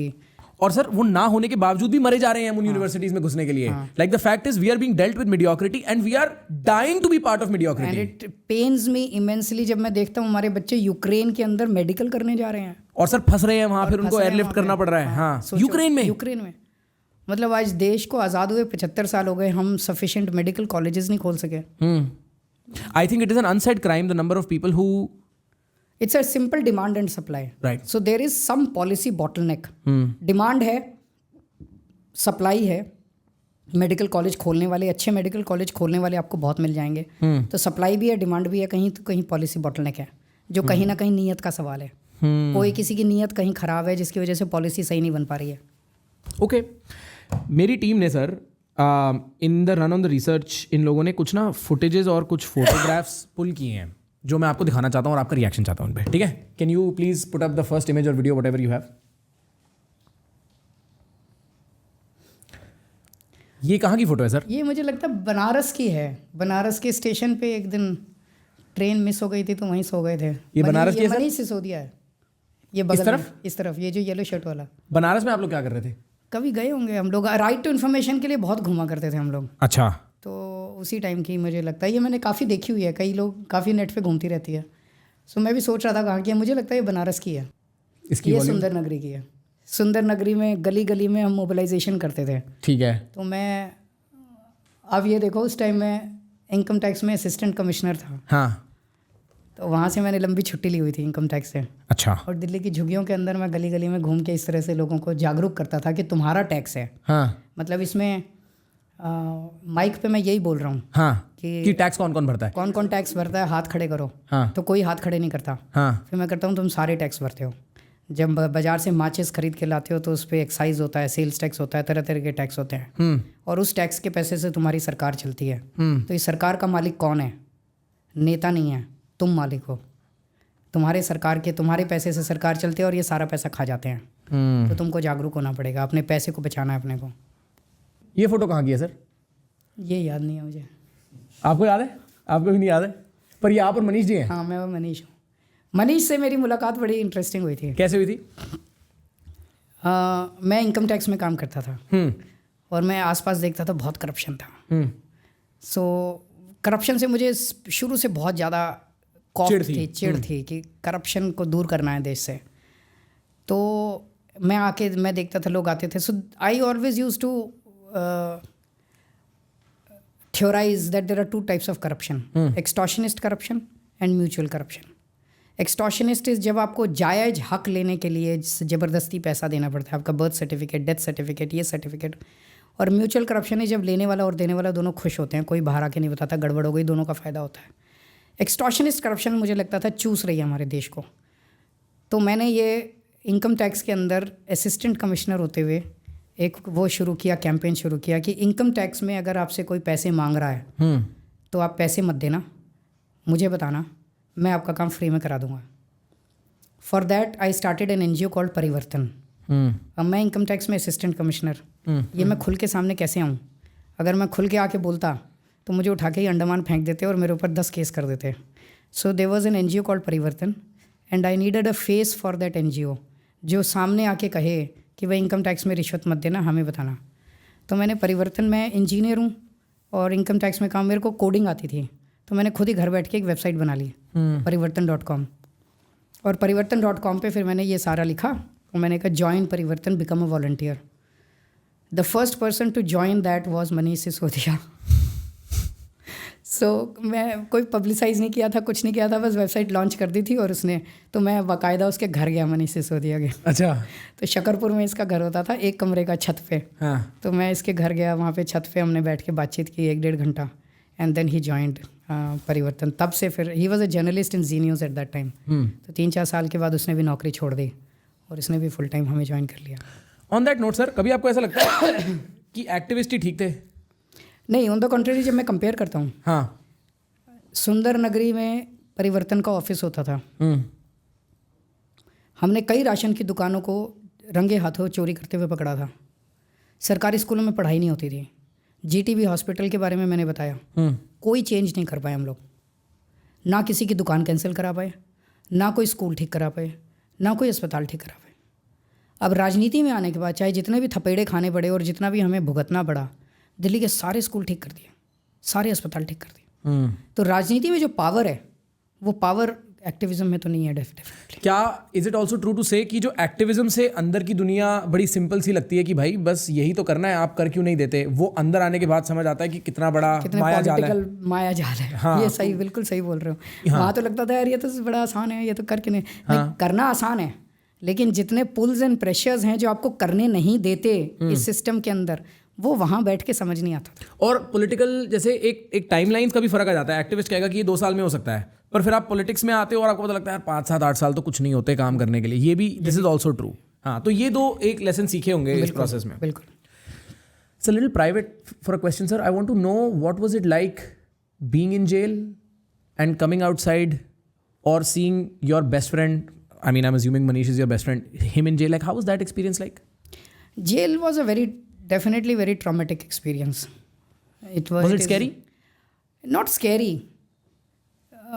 पर लगता है यार कि ऐसे कैसे देश सुधरेगा। मतलब बार बार यही लगता था कि ज़बरदस्ती झूठे केस कर करके आप किसी को भी जेल में डाल दो, तो ये तो कोई, ऐसे तो देश ठीक नहीं हो सकता ना। मतलब आपको वोट मिला है, आप अपना काम करो, दूसरों को अपने काम करने दो।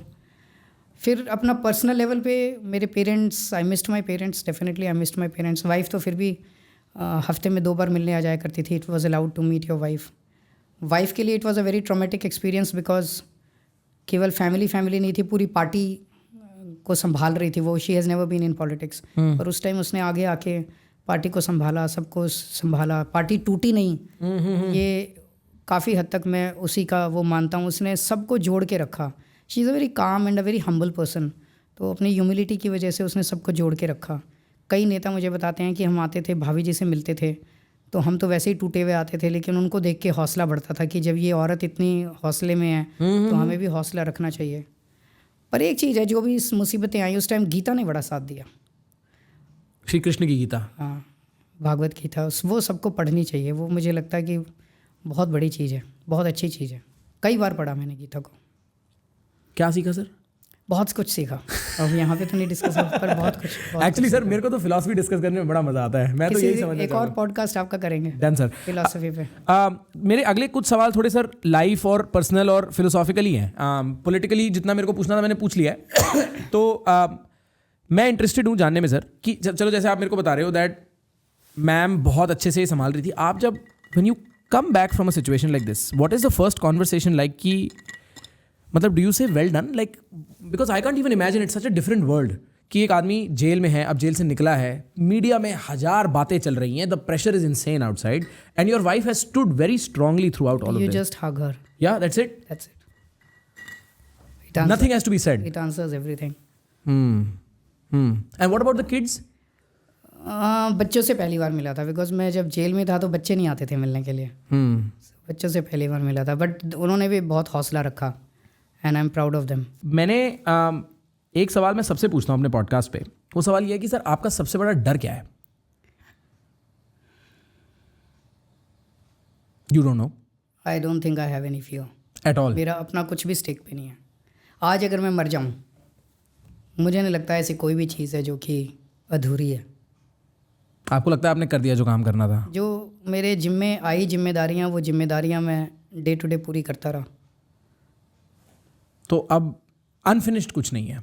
मुझे नहीं लगता अनफिनिश्ड कुछ है. तो आपको ऐसा लगता है कि मुझे लगता है कि जितना जिया है, हाँ. हर पल अच्छा जिया है, अपनी शर्तों पे जिया है. And what is your relationship with God like apart from reading the Gita during the jail time? आप क्या आप काफ़ी टाइम से भगवान में मानते हो या? मैं पहले नास्तिक था. Coming from engineering science background, मैं भगवान को नहीं मानता था. लेकिन 2010-11 में जब अन्ना आंदोलन हुआ, 4 अप्रैल 2011 को हम जंतर मंतर पे आके बैठे, अन्ना हज़ारे साथ आके बैठे.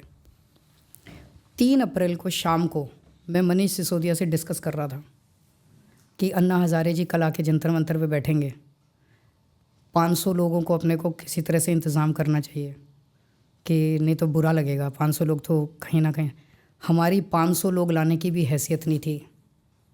हम इतने छोटे थे, कुछ भी नहीं थे. हम कोई नहीं जानता था केजरीवाल कौन है. 2006 में मैग्सेसे अवार्ड मिला था, पर मैग्सेसे अवार्ड से कितनी पब्लिसिटी होती है, बस इतना ही था मेरा, और कुछ नहीं था. 3 अप्रैल को हम ये डिस्कस कर रहे थे कि 500 आदमी कैसे इकट्ठे करेंगे, और 4 अप्रैल को इस देश का सबसे बड़ा आंदोलन खड़ा हो गया.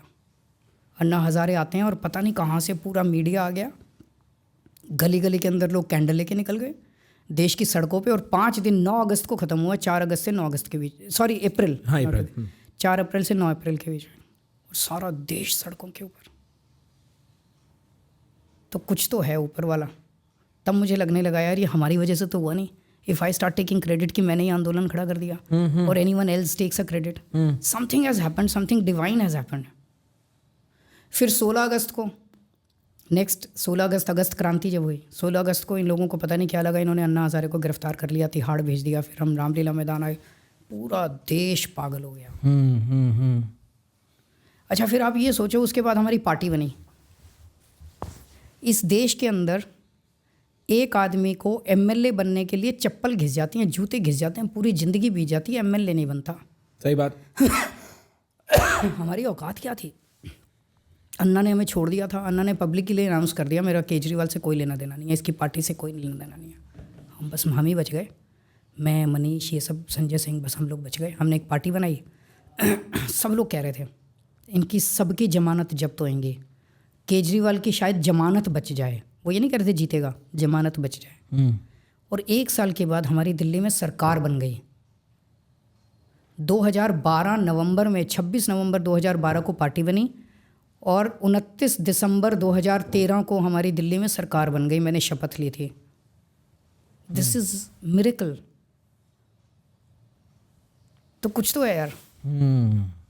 और बुरे वक्त तो भी आता हो। मुझे ये लगता है कि भगवान तो है, कोई शक्ति है, उसे भगवान कह लो, जो मर्जी, but there is some powerful. जो गीता में भी ये लिखा है कि जो करता हूँ मैं करता हूँ, तुम तो हाँ। और सर आप विपश्यना भी जाते हो ना? विपश्यना जाता हूँ। कितना ऑफ्टन गए हो विपश्यना? मेरे ख्याल से 25 बार गया हूँ, 25 कोर्स कर चुका हूँ। 10 दिन वाले? 10 दिन वाले मैंने 2 किए हैं सर। और मैं हर पॉडकास्ट में विपश्यना की बात करता हूँ। मेरे को लगता है सबको जाना चाहिए। हाँ, सब। मेरे को लगता है मन दिमाग रीसेट है प्रॉपर, और जीवन का आप सत्य। विपश्यना क्यों जाते हो सर मैं frankly, what do like about Vipassana? पहली बार तो सर मैं 8 में गया था कि मेरा बेस्ट फ्रेंड कराया। मेरा बेस्ट फ्रेंड कराया। मैंने कहा ये कराया तो हम भी कर सकते हैं, देखते तो है। 10 दिन चुप रहना है, कुछ चैलेंजिंग है। 2 दिन में वो ख्याल तो गायब ही हो गया कि ये कराया। तो चीज़ें समझ में आने लगी जो पता ही नहीं था कि मतलब अपने बारे में इतनी बातें, इतना मन इतना क्या बोलता है। आप अपने मन के गटर से रूबरू हो जाते हो। मेरे को पहली बार ये, सेकेंड टाइम मैं इसी जनवरी गया था, एग्जैक्टली 1 साल पहले अभी से। और वो मैं इसलिए गया था क्योंकि एक बहुत वक्त हो चुका था। 2 मेरे दिमाग में जितना कचरा भर गया था, जितना मैं एंग्शियस हो गया था, चिंता करने लगा था, मैंने बोला था यार एक हार्ड रीसेट चाहिए। ये मेरी 2 इंडिविजुअल वजहें हैं। जनरली स्पीकिंग मैं समझता हूं सबसे हार्ड और सबसे अनडिनाइबल तरीका to look at what existence is made out of, what your mind is made out of, what you are made out of, who you are, is Vipassana. सबसे clear contact with that power, जो आप बात कर रहे थे ना, भगवान, धर्म, वो विपश्यना का जरिया है। मुझे विपश्यना पसंद है because it is pure science, it's not faith. They are not asking you to have any faith in that. कह ही नहीं वो रहे, कहते करके देखो, करके देख लो। अगर ठीक होता है तो मान लेना, नहीं मानने हो तो घर जाके छोड़ देना इसको। बिल्कुल सही। वो तो मैं इंजीनियर हूँ, मैं साइंस का स्टूडेंट हूँ, इसीलिए मेरे को केवल साइंस पसंद आती है। सो इसीलिए मुझे विपश्यना पसंद आई। और विपश्यना में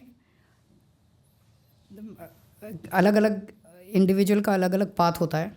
हो सकता है आप जल्दी, पर मुझे काफ़ी टाइम लगा, कई कोर्स लगे, 15 16 17 18 कोर्स लगे before actually I could start grasping the depth of कि वो जो बताते हैं सब होता जाता है, सब होता जाता है। आई एम श्योर सर, मैं तो बहुत एमेच्योर, मैं तो LKG बात कर रहा हूँ, आप 15। सो वो बहुत Vipassana is very scientific. It's just about vibrations, everything is vibrations in this world. सब कुछ वाइब्रेशंस है, सब कुछ एटम्स, मॉलिक्यूल्स। तो आप क्या सीखे सर विपश्यना में? शांति, मतलब यही कि you can be at peace with your self. Ultimately आदमी को क्या चाहिए? शांति चाहिए। आप इस दुनिया को नहीं बदल सकते, आप इस दुनिया को, उसमें विपश्यना में मोटे मोटे तौर पे आपको क्या सिखाते हैं? आपको ये सिखाते हैं कि आपके दिमाग के 4 पोर्शंस हैं। वो जो बुद्ध है, गौतम बुद्ध जब अपने घर से निकले, पहले तो उसको कई सालों तक उसके पिताजी ने घर से बाहर नहीं निकलने दिया जी। मैं इसको दुख नहीं देखे। तो जब वो निकले तो उन्होंने देखा एक आदमी बीमार है, वो दुखी है, एक आदमी की मौत हो गई, वो दुखी है, कोई और। सो उन्होंने देखा इस दुनिया में हर आदमी दुखी है, इस दुख का कोई एक कारण होना चाहिए और उस कारण का कोई एक समाधान होना चाहिए। सो उस कारण को ढूंढने निकले और उस कारण का समाधान ढूंढने निकले। और उन्होंने रियलाइज़ किया कि इस दिमाग के 4 पोर्शंस हैं। पहला पोर्शन है जो देखता है, मतलब जो परसीव करता है, हमारी आंखें देखती हैं, नाक सूंघता है, टच करते हैं वो। दूसरा पोर्शन उसको संज्ञा देता है, अच्छा है बुरा है, अच्छा है बुरा है। ये हमारे पास्ट रिजर्व जो है मेमोरी के, उसके बेसिस पे अच्छी स्मेल है, ये अच्छा देखने में है, अच्छा बुरा। तीसरे पार्ट जो ब्रेन का है वो उसके बेसिस पे हमारे शरीर में 2 चेंजेस करता है। एक है जब भी कुछ होता है तो हमारी सांस ऊपर नीचे होती है, सांस तेज हो जाएगी, कम हो जाएगी, हल्की हो जाएगी, भारी हो जाएगी। और दूसरा शरीर में कहीं टेंशन होती है, कहीं सेंसेशंस होती हैं शरीर के अंदर। तो ये 2 चेंजेस बॉडी के अंदर आते हैं। अगर गुस्सा आता है तो सांस तेज हो जाती है, बॉडी में टेंशन हो जाती है। अगर खुशी होती है तो बॉडी में गुदगुदी होती है, सांस लूज हो जाती है। जी। सो कोई भी चीज़, कोई भी फीलिंग अगर हम करते हैं तो ये 2 चीज़ें होती हैं। और चौथा दिमाग का हिस्सा जो है वो इन 2 चीज़ों पे रिएक्ट, बॉडी की सेंसेशंस पे रिएक्ट करता है। बिल्कुल। ठीक है। तो बुद्ध ने देखा कि जो देखता है सुनते हैं इस पे तो कुछ नहीं कर सकते, ऑटोमेटिक है। जो संज्ञा देते हैं उस पर कुछ नहीं कर सकते, वो भी ऑटोमेटिक है। जो सेंसेशन पैदा हो रही है बॉडी में वो भी ऑटोमेटिक है। चौथे पार्ट को अगर मैं काट दूं तो इस दुनिया से दुख खत्म हो जाएगा। बिल्कुल। अगर मैं अपनी बॉडी में होने वाली सेंसेशंस के ऊपर रिएक्ट करना बंद कर दूं, मान लो मेरी बॉडी टेंस हुई एंड आई डोंट रिएक्ट, तो गुस्से का मेरे पे फर्क ही नहीं पड़ेगा, और गुस्सा कम होता जाएगा, कम होता जाएगा। तो ये जितने हमारे अंदर विकार हैं वो बाहर की चीज़ों से नहीं हैं, वो अंदर हैं। बिल्कुल। मतलब अंदर मेरे शरीर पे जितनी सेंसेशंस हो रही हैं, अगर उन सेंसेशंस के ऊपर मैं रिएक्ट करना बंद कर दूं तो दुख खत्म हो जाएगा। ये विपश्यना का सार है, बिल्कुल, जो वहाँ सिखाते हैं। मैं ये सर गौतम बुद्ध का उनका लेसन है ये। लेसन है। मैं विपश्यना जाके ये सीखा कि मेरे को पॉलिटिक्स घुसना ही नहीं है कभी। इतना सरदर्दी का काम है, उसमें घुस गया तो और विकार पैदा होते जाएंगे। ये बुरा है, ये अच्छा है, ये करना है, ये नहीं करना है। अपने जीवन को शांतिपूर्ण व्यतीत करना है। और मैं पॉलिटिक्स की बात नहीं कर रहा, मैं इन जनरल कह रहा हूँ, समाज की करप्शन बड़ी वाइड स्प्रेड है, समाज के दुख बहुत वाइड स्प्रेड है, और हो सकता है आप एक घेरे को सॉल्व कर सको। मैं अपने परिवार को, अपने मित्रों को, अपनी टीम को, इन सब की लाइफ में खुशहाली ला सकता हूँ, पर आप किसी की ज़िंदगी में खुशहाली नहीं ला सकते। ये हमारा भ्रम है और ये हमारा अहंकार है। हमें अपनी तरफ से लोगों की निस्वार्थ भाव से सेवा करनी है। खुशी उन्हीं के ऊपर डिपेंड करती है। हमें लगता है हमने उसको खुश कर दिया, वो खुश होगा कि नहीं होगा ये उसी के ऊपर डिपेंड करता है। आपकी हिम्मत कहाँ से आती है? Say what you will, you go through some hard times. Yes, of course, everyone goes through hard times. No, you especially go through very hard times. I've gone through very hard times, certainly. Yeah. अंदर से ही आती है, अंदर से ही आती है। I think it's in the grain that you can't tolerate injustice. जैसे कई लोग कहते हैं उनसे समझौता कर लो, सरेंडर कर दो। कैसे कर दें यार, ये सरेंडर करने थोड़ी आए थे।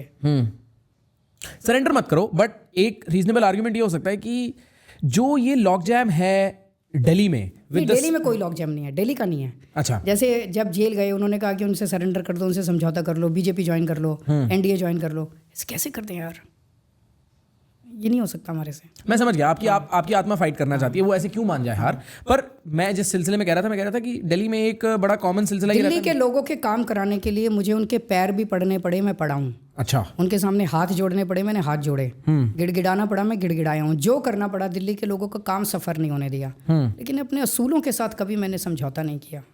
बाहर से इंप्रेशन ये आता है कि काफी कॉन्फ्रंटेशनल माहौल है दिल्ली की सरकार और सेंटर में। कहाँ नहीं है। आज की सेंट्रल गवर्नमेंट जुडिशरी से नहीं लड़ रही, मीडिया से नहीं लड़ रही, किसानों से नहीं लड़ रही, व्यापारियों से नहीं लड़ रही, अपनों से नहीं लड़ रही। योगी जी की और मोदी जी की लड़ाई, अमित शाह की लड़ाई तो बहुचर्चित है। अच्छा, आपस में नहीं लड़ रहे सब लोग, आपस में सारे लड़ रहे हैं ये लोग। तो कि मैं तो एक छोटा सा, पूरे इस सिस्टम के अंदर एक छोटा सा प्यादा हूँ। तो ये तो सबसे ही लड़ रहे हैं। किससे बनती है इनकी? किसी से नहीं बनती। And is this the nature of this is what I find toxic. पूरे देश का माहौल, व्यापारियों से बात कर लो, इंडस्ट्रियलिस्ट से, बड़े बड़े बिजनेसमैन से आप बात कर लो, उनका क्या हाल कर दिया आज इन लोगों ने। एंड यू डोंट थिंक कि this is the nature of the beast, कि जो पावर में इनकम्बेंट होगा उससे तो लोग थोड़े टाइम में क्या चिड़चिड़ करेंगे ही। आई डोंट थिंक इतना टॉक्सिक माहौल कभी देश में होता था कि सब डरे हुए हैं, सब डरे हुए हैं। ऐसे नहीं, ऐसे देश आगे तरक्की नहीं कर सकता था। अभी कह सकते हैं सब लोग डरे हुए हैं, 10 साल पहले कह सकते थे सब लोगों की जेब लुटी हुई है। मतलब कुछ ना कुछ माहौल का एक्सट्रीम रहता है। वो तो है ही, वो तो है ही। जो इंसानियत है, कुछ ना कुछ प्रॉब्लम्स उस वक्त की तो होंगी ही होंगी। अगर एक आदमी को सेवा करनी है, बिकॉज मैं समझ रहा हूँ आपकी कॉन्वर्सेशन से आप में सेवा भाव खूब है, सेवा करने का सही तरीका क्या है? Like how should one think about service in life? Should it be a necessary part of your life? How would you say somebody? It should come naturally. It should be a part of your everyday, day-to-day work. जो भी काम मैं कर रहा हूँ वो आप service के उससे करो। डॉक्टर है, वो डॉक्टर अपनी जो प्रोफेशन है उसको सर्विस के पॉइंट ऑफ व्यू से करे। कोई गरीब आता है उसका फ्री में इलाज कर दे, जो बाकी सब लोगों को। तो अगर मैं अपना प्रोफेशन, अपना बिजनेस अगर हम सही तरीके से बिना बेईमानी करें, सबको सही तरीके से करें, that is service. There is nothing more to it. What is the purpose of life, and for somebody who follows you, who aligns with the way you think, what should be their purpose of life? Service to humanity, निस्वार्थ भाव से। और उसमें जो आनंद आपको मिलेगा वो आप इस दुनिया की सारी दौलत मिलने पे भी आनंद आप अनुभव नहीं कर सकते।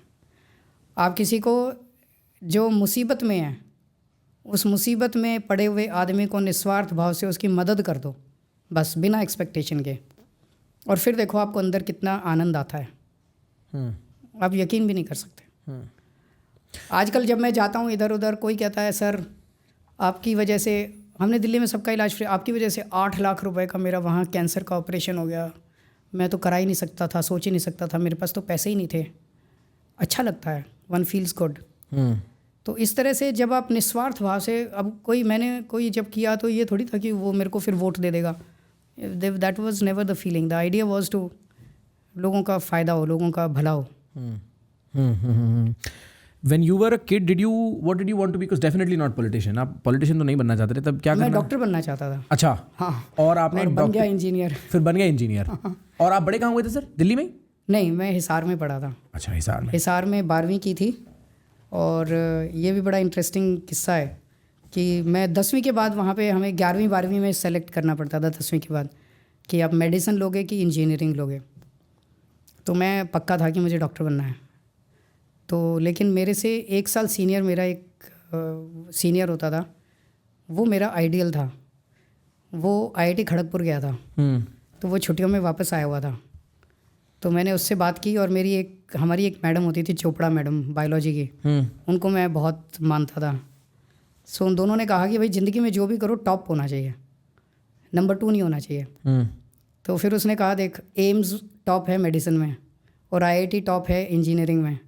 एम्स में 30 सीट है, 30 में तो आना बड़ा मुश्किल है। और उन दिनों में IIT में 2000 सीट होती थी। हाँ। 2000 में तो आ ही जाएंगे। हाँ, अच्छा। तो इस चक्कर में इंजीनियर बन गए। वेरी स्ट्रेंज लॉजिक, पर इस चक्कर में फिर मैंने इंजीनियरिंग ले ली। फिर IIT खड़गपुर में ही हो गया मेरा। अच्छा, और फिर IIT खड़गपुर के बाद आपने फिर सिविल सर्विसेज दिए? IIT खड़गपुर के बाद मैं टाटा स्टील गया 3 साल के लिए। हाँ। और वहाँ पे आपने क्या किया? 3 साल नौकरी करी। अच्छा, Jamshedpur. Yeah and then you gave civil services? Then I gave civil services and then फिर IRS वहाँ से। सर मेरा एक लास्ट क्वेश्चन है, उसके बाद I will let you ask me a question if you have any. My question is sir, what should Delhi look forward to in the next 5 years if your party was to win? क्या आपके promises हैं, क्या आपका vision है? मेरे 2 मोटे मोटे parallel काम चलते हैं। आम आदमी को उसकी ज़िंदगी में राहत देना, महंगाई से। दिल्ली में रहते हुए दिल्ली की ज़िंदगी बड़ी कठिन है। महंगाई से राहत, थोड़ा सा उसकी डे टू डे लाइफ में राहत, जिसको आप लोग फ्रीबीज बोलते हो। और दूसरा, दिल्ली को इंफ्रास्ट्रक्चर इम्प्रूव करना। तो दिल्ली के इंफ्रास्ट्रक्चर के रूप में पिछले 5-10 साल में भी काफ़ी किया हमने। 10,000 किलोमीटर सड़क बनाई है, 6800 किलोमीटर्स का सीवर सिस्टम बनाया है, 4000 किलोमीटर्स की पानी की पाइपलाइन डाली है, 250 किलोमीटर नई मेट्रो लाइन डाली है, 38 नए फ्लाईओवर्स बनाए हैं। पिछले 65 साल में 62 फ्लाईओवर बने थे, 9 साल में 38 फ्लाईओवर बने हैं। लेकिन दिस इज़ नॉट सफिशिएंट। दिखना चाहिए कि वर्ल्ड क्लास सिटी है। अग्रीड। वो वर्ल्ड क्लास सिटी बनाना मेरा ड्रीम है दिल्ली को। दिल्ली ने मुझे बहुत कुछ दिया है। I am grateful to Delhi, I am grateful to Delhiites. अब मैं बदले में उनको एक वर्ल्ड क्लास सिटी देना चाहता हूँ। Okay sir, is there a question or a suggestion you have for me? Thank you, it was really pleasure talking to you. I hope आपको पता नहीं चला। आपको क्या लगता है कितना टाइम हुआ हम बात करते हैं? मुझे नहीं पता, पर गेस करो ना एक बार प्लीज। 1 घंटा? नहीं सर, 1.5 घंटा। अच्छा। Yeah and that I think is my victory. अगर if I manage to engage you for that long, that means I have done my job well. Thank you so much sir, this is an actual privilege. Thank you so much. Thank you. Okay, ladies and gentlemen, this is an iconic finish to an iconic year. 2024 has been wild. And with that, I want to start off by saying this. I think 2025 mein, I'm going to give you the quality of conversation that's just going to completely change the nature of podcasting. That's my intent. That's my personal vision. I'm sharing this as a vulnerable moment. I sound like this when I'm vulnerable. I'm going to work so hard on figuring out how to exactly have a conversation ki maze aa jayenge. That's something I think I should put more time and effort in. Having said that, I hope I've done justice to this conversation. This was a big one. We've never done a conversation as big. And I frankly don't know what to expect of it. So, as far as what I want to say about the conversation is concerned, I'll come to it in the end, and there's only one small perception pointer that I need to explain to you. One small conversational contractual कि आपके और मेरे बीच में रिश्ता क्या है, इससे related एक कॉन्वर्सेशन है जो मेरे को एक्सप्लेन करनी है। उसके अलावा कुछ खास है नहीं कहने को। I just want to take this moment to actually thank each and every one of you. Like when I am telling the story of what this year's been for me work wise to my friends who are not tuned in, right, it's insane. this year has been so beautiful for me. It has given me so many great memories, so many great stories, and so much of the reward for the hard work me and my team has put in. I can talk about the gratitude I have for the relationships I've built with now about 10, 12 young people who want to learn and grow. That is my team. It's been the most unreal part of all of this is I am now responsible for 12 people and their life ahead, and I can see superstars in them. It is unimaginable. I can see the superstar in this guy. So beautiful. Anyway, I got lost there for a second. Thank you so much for this. It's an absolute opportunity, an opportunity and a half to bring great conversations to you, to bring beautiful material that sparks curiosity and questioning in you, to make you laugh at the end of the day when you are tired, to bring tears to your eyes about truths you've always known in the core of your being. I am so happy I can do that for you. And I'm so happy for each and every one of you that walks up to me no matter what I'm doing. Sometimes I'm in the bathroom and somebody will be like, hello, bhai Prakhar. And I'm like, bhai, yahan to ruk ja. Lekin mere dil mein aapke liye sirf prem hai. Thank you so much. It's overwhelming. Sometimes you don't know what to do. And sometimes really, these are bad moments. But most of the times you are amazing. Thank you. And I'm glad you listened to some conversation I've put out. Having said that, एक important चीज़ that I want to reiterate, because मेरे को लगता है काफ़ी time तक मेरे को ये बात आपको रीइटरेट करके बताते रहनी पड़ेगी. वो बात ये है कि दोस्त, मेरा काम इस प्लेटफॉर्म के जरिए उन लोगों से बात करने का है जो मेरे को इंटरेस्टिंग लगते हैं. ये बहुत ज़रूरी रिलेशनशिप है आपके और मेरे बीच में. मैं बताऊंगा क्यों, क्योंकि इसमें आपको बताऊंगा आपको क्या करना है. But the minute you start thinking I should only represent what you think, then you and I are not different. I am not interesting. You don't want to watch this. And frankly, what am I doing? I need my individuality, my uniqueness. Number 2, I will ask them questions I think fit. There are many factors, many variables that I have to work through in a conversation. The conversation has to go on. I cannot, for instance, rebut with a factual inaccuracy in that very moment. Sometimes because I frankly don't know. I'm not as well versed with everything I'm talking about. It's a broad range of things I'm talking about. I have some idea. And sometimes number 2, because if you disagree right then and there और आप एक base fact पे argue करने लगते हो, then the conversation dies. It's very difficult. वो conversation वहाँ से टेक ऑफ नहीं करती. फ्यूचर में सारी कहीं भी बातें relate back to that one disagreement. It happens with all of you in conversations. Try करके देख लेना, एक बेस फैक्ट पे डिसएग्री कर लेना. If your friend says happiness is important in life, be like no, happiness is not important. और उस पर डिसएग्री करके देख लेना. You will get to a point where you like और कोई बात हुई ही नहीं. It is not interesting. I have done disagreeable conversations, right? And conversationally learn this thing, right? Conversationally you will meet a lot of people. You'll talk to people of all sorts. I'm sure you sat in an Uber where you were like, अबे ये क्या बोल रहा है, right? Like मैं इसको कैसे respond करूँ? One of the easiest ways to relate is walk into their world, and once you walk into their world and they feel comfortable enough, they tell you more. So very often in conversation you have to not needlessly disagree, so you can step into their world deeper. All points of resistances in a conversation कि ये नहीं ये stagnated. And sometimes it's very important to stagnate and stay there. Repeat and re-bring that conversation back, especially when you're talking to politicians. But sometimes it's okay to walk in. And what I'm trying to say here is the guest is my choice. The conversation is my choice. But the thing you learn from here is your choice.